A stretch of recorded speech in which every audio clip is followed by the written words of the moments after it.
I developed Boka food and Boka cereal bars when I was looking for a healthy alternative cereal bar to give to my children, who were at the time sort of 12, 13, and I didn't want to give them products that were full of sugar. So I couldn't find anything and decided to develop my own, which was a lengthy process. I also wanted a way of demonstrating that it was healthy, and by chance I happened to hear a speech by Judith Batchelor, who talked about traffic light system and how you could easily see if something was healthy, not so healthy, or not healthy at all. And that for me was a bit of a light bulb moment and set me on the path to developing Boka bars. Actually going about developing a bar was a complete other story. And this involved a lot of technical expertise, which I was lucky to have through a friend of mine who is a technical expert in cereal bars. My background, as I've said, was food development. We had our own development kitchen, so we were fortunate into being able to really see out practice on lots of recipes. So what we did originally was actually look at the ideal cereal bar and what we wanted it to taste like, forgetting the amount of sugar, forgetting the amount of fats, and said, right, this is what we need to copy. And then we sort of stripped it back and we looked at developing a bar that had less than 5% sugar and less than 3% fats and saturated fats, etc., to achieve the green traffic lights. This took a lot of trials in our development kitchen and a lot of other trials in factory facilities, and because our bar is a very simple little cereal bar but quite complex to make.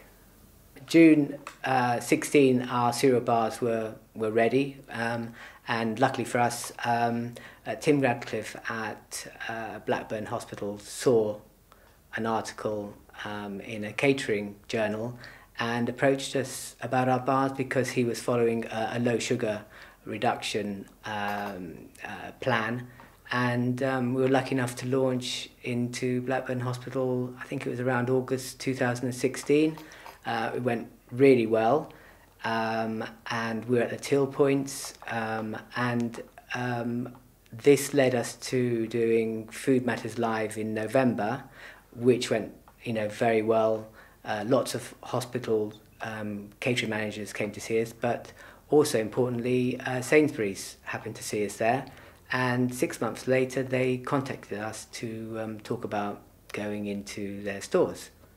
This led to us talking to Sainsbury's, and there was a discussion around the packaging and how we could improve it, evolve it, and make it more retail consumer friendly, appealing, which led to us redesigning Boka, which took around 3 or 4 months to sort of September of 2017, and then we got ready to launch January 2018.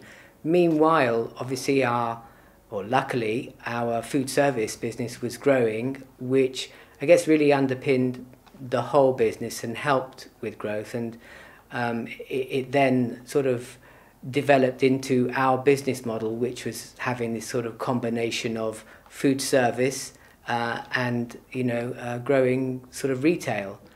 When developing the cereal bars, obviously taste is king, which is very important because it doesn't taste nice, people won't buy it, or they buy it once.